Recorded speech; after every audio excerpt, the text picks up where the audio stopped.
Hello everyone, welcome to today's episode Brilliance in Balance. Today we are joined by a very special guest, Head Prefect of our school, Vinumi Akasha. She is a remarkable student who balances her academics while excelling in many other fields. She is known as the best pianist in the school, an outstanding writer in Sinhala literature, and an amazing chess player with numerous achievements, and she has also played many major roles in many societies. She is the recipient of the Kalashuri Award, winning 9 prizes during the Arts Day 2024, and she is also the current leader of the Eastern Band, making an inspiration to us all. So today, we will be talking about how she manages to bring all these aspects of her life together so successfully. First of all, how do you do so many things at the same time, and how do you manage to do everything so successfully? So I think some amount of planning is definitely required since I was involved in many academic related as well as extracurricular activities. It was essential that I planned out everything that I needed to do before, and I would always write to-do lists and organize whatever I had to get done within the month, and then I would divide it into the weeks so that I have a rough idea about everything that's going to be happening during the week and everything I do need to get done within the week. So then I would also try to allocate time for all of these tasks, a rough idea, so that I can get a rough idea about exactly where my time is spent throughout the week, so that may ensure that I did not miss anything I needed to do and help me manage everything that I was doing at the same time. Definitely, Aki. Planning is something very crucial in our lives, and we should make it a daily habit.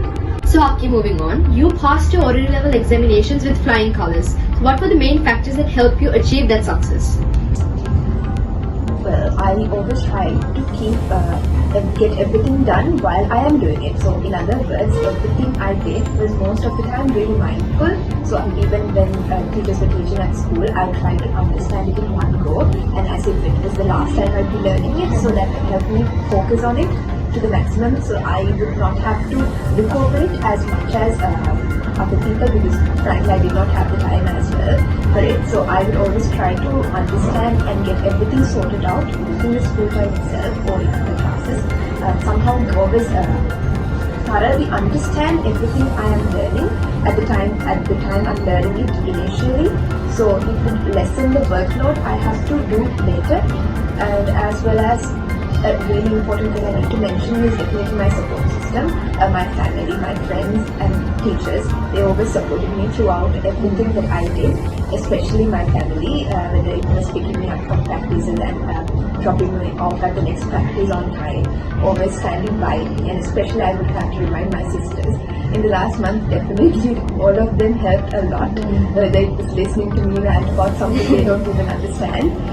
They always try to keep my spirits up during the exam, always cheering me up, so I think they deserve some credit in that my achievement as well. So overall, I think the way I handled the workload from the beginning, it was not exactly studying from the beginning, but I always made sure that no work is piled up too much for me to handle at the class time, and my notes and everything my study materials were quite organized. So when I needed to study, everything was in one place, so I didn't have to waste time looking for things to study or organizing what I need to study. So it was always set there.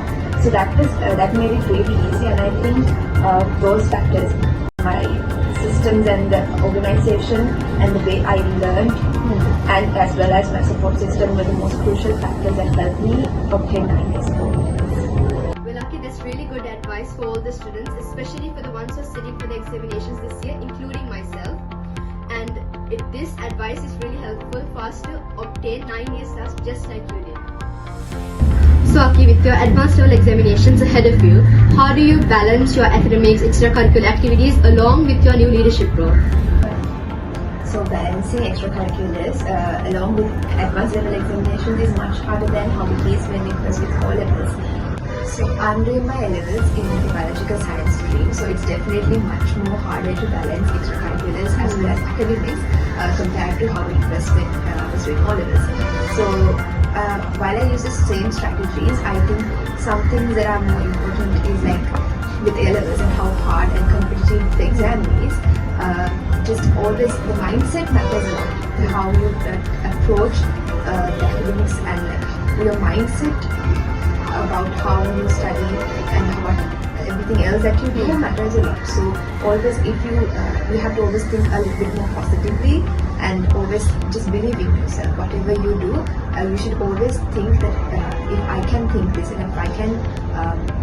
if I think I can do this, I can do this. So the mindset matters a lot, especially with how hard and competitive the exam is. So alongside the same strategies, I used to balance my O-levels with the extracurriculars. I also mainly is that prioritizing the A-levels. No matter what else I do, my priority is always still in the A-level examination and obtaining good results with and getting into a good university. Aki, you have taken on major roles in different type of school societies and clubs. You're the secretary of the Science Society, the Eastern Band leader, vice secretary of the Music Circle. You're the former president of the school media unit, former president of the Astronomical Society, and you're also a member of the English Literary Association, as well as the Buddhist Society. You're also a member of the school choir, as well as the Model United Nations Club. And you were the chess captain as well. And most importantly, Aki, you're the heart of the school orchestra. So could you tell us how these experiences shaped your skills and helped you grow as a student? So getting involved in all of these extracurricular activities is definitely a crucial part growing up, since I was doing all sorts of extracurriculars and in a wide variety of different fields. So I think they helped me develop my soft skills as well as organizing skills, planning, and most importantly working with the team.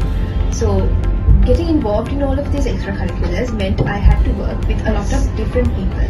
So since people are different, and then you have to learn how to deal with specific kinds of people and getting them together to get a project done or something done. So that is the main thing I think I learned during my time. So I think those two are the most important lessons I got getting involved in all of these extra activities. Listening to you, Aki, I feel like many students will find encouragement in your story. And moving on with the next question. Aki, you are a rated chess player. And I have always wanted to know this personally. How did you start chess? And even I have observed during sports meet chess tournaments, every move in your chess tournaments is so precise. You are so focused into the game. What keeps you motivated? So I did not start chess out of my own interest. What will happen was that we were given like a couple of marks for the exams while if we are involved in any sports.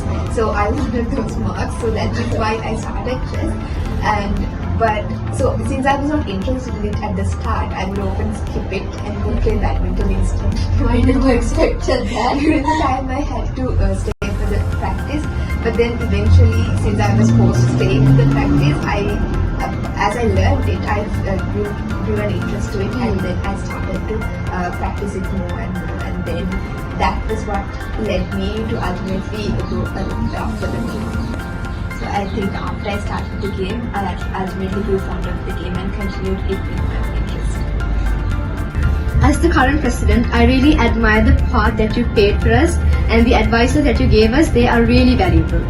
So Aki, could you share some of the experiences that you had in the media unit, some of the very best unforgettable experiences, and what was the most invaluable lesson that you learned throughout your journey in the MU?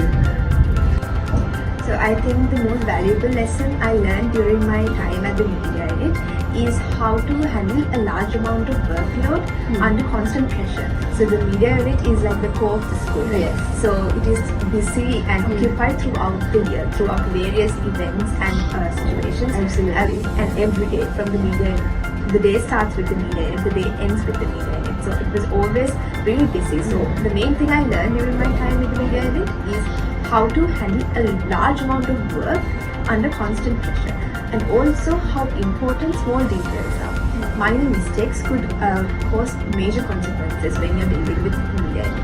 So that is another thing that I learned, that how much attention you need to pay to small details and how much work goes behind the scenes into creating an event that is unforgettable, that the viewer expects. So all of those lessons and memories that went behind creating events that are unforgettable to people now are some of my fondest memories from the media. So So I think working together with the members of the media unit to create an unforgettable experience at shows and various different events are some of my most fondest memories at the media unit, and also how we learned to adapt, improvise and overcome whatever challenges that came across our way together as a team is one of the most treasured memories I will always have. Everything you say, Aki, gives a fresh perspective and real motivation. So now we are moving on to the final question of our episode. You represented our school in national and inter-school competitions and you won many prizes along the way. So thinking back on those moments, how did you feel when you won something very significant? Definitely an overwhelming sense of gratitude. I feel really grateful for all of the opportunities and achievements I was able to get through hard work. And I think most of the situations where I had to work much harder and get the result, I think it was much more rewarding. And likewise, so whenever I got something significant, it was always a lot of gratitude and definitely some humble pride. As we've come to the conclusion of today's podcast, we truly admire the way you balance your talents and responsibilities, just like how you played a major role in the organizing committees of Precioso, the choral show, Expressive Board, the inter-school band competition, as well as the amazing show Dara held at BMICH. So, on behalf of all of us, I wish you success not only in academics but also in the challenges that lie ahead. Thank you, Aki, for joining us. And of course, a big thank you to everyone who is tuning with us, and we look forward to having you all with us in another episode. Well then, I'm Heshini Shakya, your host, signing off for today. Take care.